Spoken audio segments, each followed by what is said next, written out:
It's 2025, and so it's New Year's resolution time, my brethren. So today I'm going to share with you all of my fitness dreams and goals for the upcoming year, mostly because I just love talking about it, but I hope that you can find some inspiration from my dreams and goals for this year to make some effective goals of your own. And of course, you can follow the journey as I pursue these goals as the year goes on. And as usual, we've also got an educational topic here. I want to carefully lay out a distinction that I make between dreams, which are things that I want but are out of my control, and goals, which are more like commitments I make to myself to do a specific amount of work over a certain period of time. And this is just my personal solution to the very common problem I see in the world, where people set goals that either don't really lead them anywhere, or they get so attached to their goals that when they fail to achieve them, they get upset, depressed, and it affects their self-worth. So I'll first list all of my dreams and explain some common threads between them, and then we'll move on to how I actually try to achieve them by assigning to each one of my dreams one or more specific goals. So let's get into it. Dream number one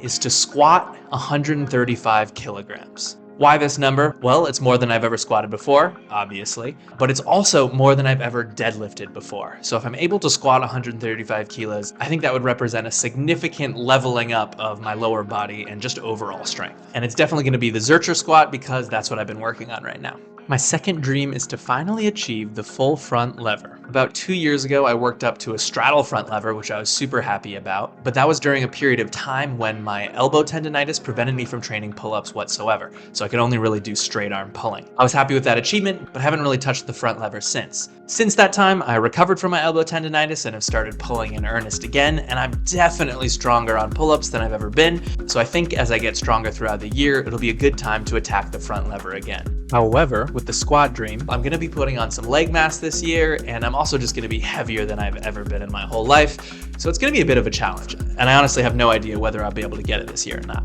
My next dream is to achieve the body weight Jefferson curl. If you've been following my channel, you'll know that I'm a big fan of the Jefferson curl, and I've been doing it for a little over like 8 months now, I think, and I'm up to like 70 kilograms, which is close to my body weight, but not quite there. In short, I'm in love with this movement. I love the changes it's made to my body and how I just feel more confident in my back, and I think hitting my own body weight on it would be a really nice milestone. Next, I'd like to get the freestanding handstand push-up.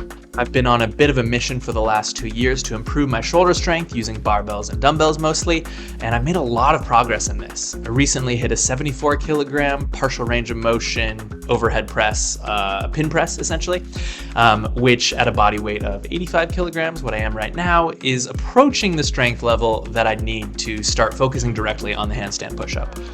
So I think later in this year will be the perfect time to do that. Next, I'd like to get back my straddle press to handstand. This is a skill that I worked up to probably about 2 years ago, or probably about 3 years ago I got it for the first time, and I could do several reps in a row for probably over a year.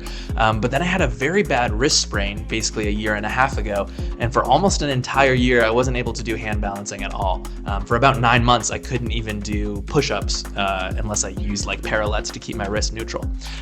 So it was very hard to support my body weight on my wrist. Now that's going a lot better, and so I've gotten back into the handstands and the balance is there, but I've completely lost this skill, even though my shoulder strength has improved. So I'd love to get that back. I think that would feel fantastic. Next is a flexibility goal. I'd like to get the full splits on both sides. I got the full splits on one side about a year and a half ago, but then again with that wrist injury, I stopped training handstands, and it turned out that all of the stretching I actually did was just as part of my handstand sessions. And since I wasn't doing the handstand sessions anymore, I ended up basically stopped doing the stretching. So over that year, I didn't make any substantial gains with my stretching because I wasn't really doing much stretching at all. I'd like to take the box and get the full splits on both sides. This one's not so lofty in terms of achievable. I know that I can do it, but I just have to put in the work. And to be honest, I just don't love stretching that much. Next, I would like to reach 200 pounds of body weight and be lean at that body weight. I know that I can reach 200 pounds because all I have to do is just continue eating more and I'll hit that weight. But the lofty dream there is to then be lean at that weight as well. So I don't know exactly how long that will take. My final fitness dream is to reach a VO2 max of 50. And by VO2 max, I mean whatever my Garmin watch tells me my VO2 max is, as estimated from my heart rate data in my runs. I got a Garmin watch back in September, and at that point it estimated that my VO2 max was 44, and I've since improved it to 46, but I'd love to see that go to like 50. I think that would represent a large increase in cardio fitness and would presumably correspond to me feeling better overall, being less out of breath when I do squats, and obviously running faster too. So those, dear viewer, are my dreams for 2025. So what do we notice about these things? First of all, they're decently specific. They're outcomes that I'd love to see, and most of them are kind of romantic in some way. Hitting some sort of round number PB, or finally mastering a move that I've dabbled with for years. There are all things that are just deeply intrinsically motivating for me. They're arbitrary in some sense, and just because I achieve these goals doesn't mean I'm like strong or fit or something like that, but they'd be nice milestones on my own journey. However, they're also out of my control. I can work towards them, but that's the only thing that's in my control. I don't know precisely how fast I'll get stronger or more flexible. I don't know whether I'll progress consistently, or whether I'll get injured on the way, or whether I'll have to stop due to life circumstances. I also don't even know what my own genetic limits are. Can I really do the full front lever in a heavier than ever body at 6'1"? I don't know. Will I really be strong enough to do the handstand push-up this year while I'm also gaining weight? I don't know. It's out of my control. And so I really like to utilize the Stoic principle of internal focus when making goals. These dreams are external things. I can't guarantee that I'll be able to achieve them. I can't put all of my hopes on an outcome that's uncertain. If life happens and working hard towards them isn't enough, then I don't want to regard my time spent as a failure. I don't want to be upset with myself for not achieving my dreams, even though I honestly tried to chase them. I don't want to be upset and stressed out for not meeting my own expectations. That's craziness. So the principle I use is internal control. I focus on the day-to-day, week-to-week things that are as controllable by me as possible. So these are the plans I make and the habits and routines that I carry out. Because ultimately these habits are the causes and the dreams are just the effects. So I create this distinction between goals and dreams. Now let's talk about goals. Goals are action-focused. They're things that I can simply choose to do or not to do. They are also process-focused. They're steps that, if all goes well, would lead me towards my dreams as the outcome, but we acknowledge, of course, that things might not all go well. They are causal. The goals, if implemented and achieved, should have the effects which are in fact my dreams, or at least closely related to them. My dreams are the outcomes of my goals. And most importantly, the goals are in my control. I can just choose to do them or not to do them. Success in a goal is as simple as a choice, to do or not to do. External factors cannot significantly influence them. I either commit myself wholeheartedly to the goal or I do not. I make the decision and then I live with that decision with no regrets.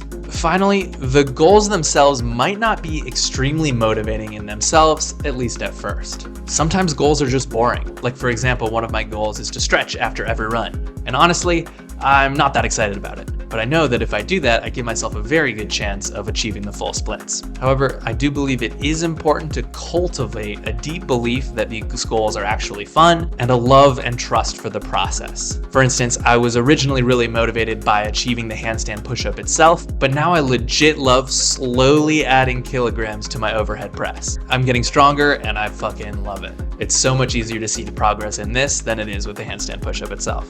So dreams, on the other hand, are outcome-focused or status-focused. So a dream might be to be able to do X skill or to have mastered X technique. It's more like a state of being than a thing you have to do. Dreams should be deeply motivating. They should be sexy. They're things that I'm proud of telling people. In some sense, they're flexes I want to have. They're going to require loads of dedication and hard work, and so they have to be truly, deeply, intrinsically motivating.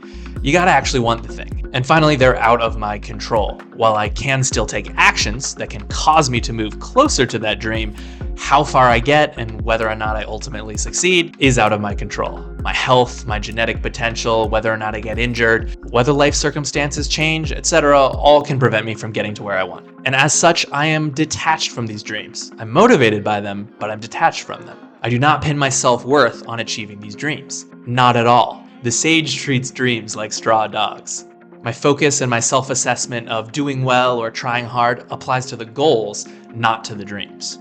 I do not fall into that expectation trap. And finally, they're at least realistic or possible. They can and probably should represent a huge amount of growth or work, but they shouldn't be absolute pipe dreams, or at least not on a yearly basis. I believe that the potential that we have to change our lives over the course of decades is like astronomical, and we totally underestimate it. But on the scale of a single year, what we can achieve is a bit limited. So in this conception, you simply choose to be successful or not. Did I do the work? Did I show up every single day? Did I give it my all? If yes, then I succeeded in the goal. I chased my dream. Whether I actually got there or not, only time can tell.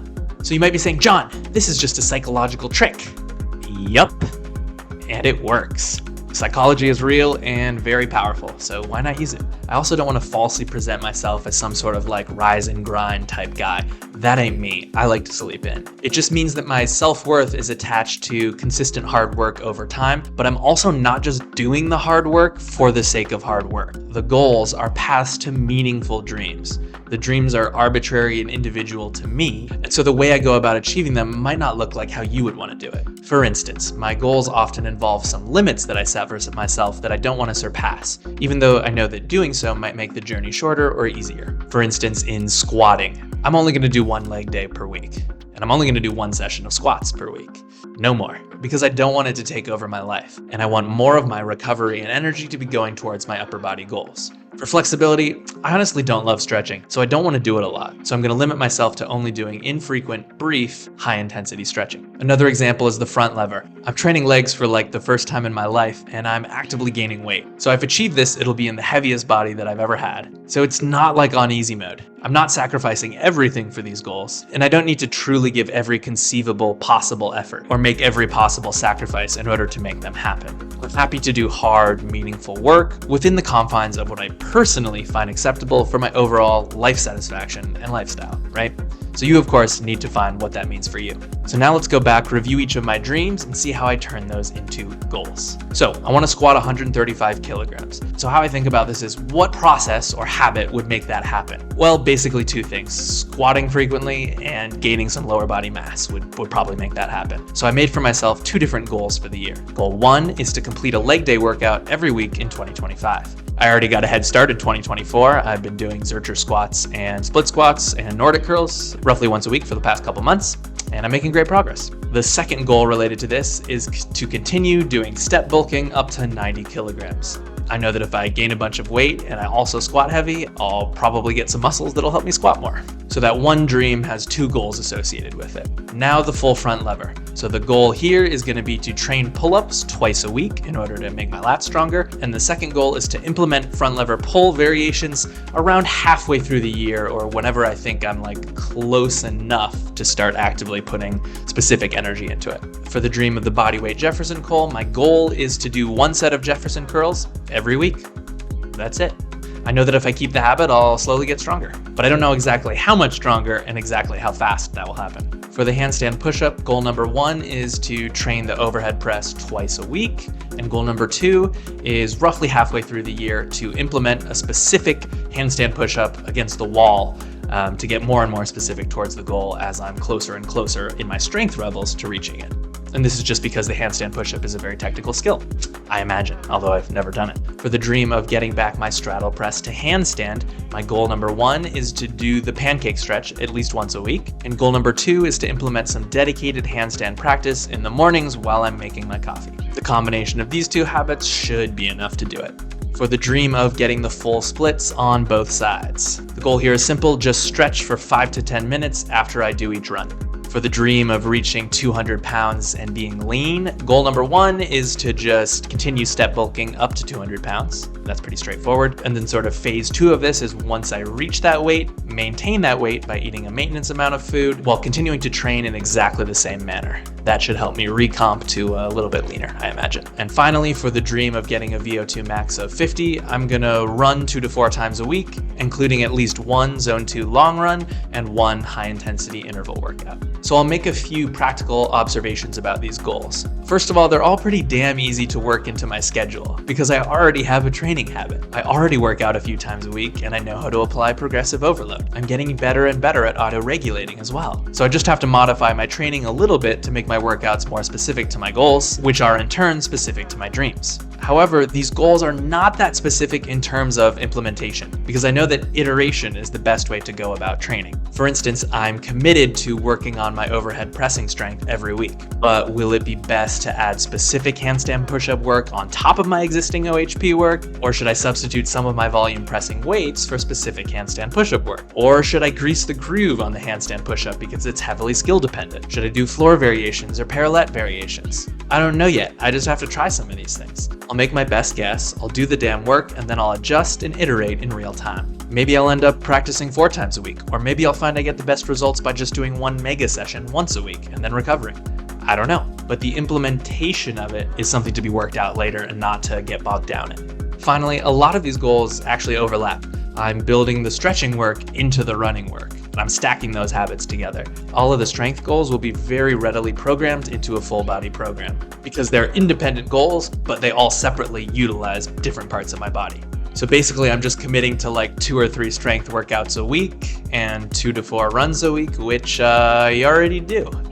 So this is the power of conceptualizing your training as a lifestyle, as a way of being, and as something intrinsic to your identity that you don't just have to tick off on a weekly basis, but you get motivated by and it becomes part of you. When you're already living the lifestyle of your dreams, the lifestyle associated with your dreams, the lifestyle that will take you towards your dreams, any arbitrary goal can just be plugged into the framework, and with some minor tweaks and learning along the way, physical goals and dreams are just very straightforward to achieve when you have a life like I do. So that's all for today, folks. I highly appreciate the time you've taken to watch this, and I appreciate your support on the channel overall. If you're interested in a free program from me, it's called the 2-Hour Body, and the link is in description. If you're interested in one-on-one coaching with me this year, the link is also in the description. And in addition to all these fitness goals, I'm committing to putting out more content for you guys on YouTube, both educational and sort of personal entertainment vlog style stuff. I'm hoping to share more of my personality and more of the just stoke and fire I have for being healthy and living an active lifestyle, which I really wanted to come across on this. And this is the whole reason for the channel. It's to train, to move, and to improve your life. And yeah, I want to show you guys how to do that and show you how I'm doing that. So thank you guys so much. Have a great, strong day. Let's get strong for life together.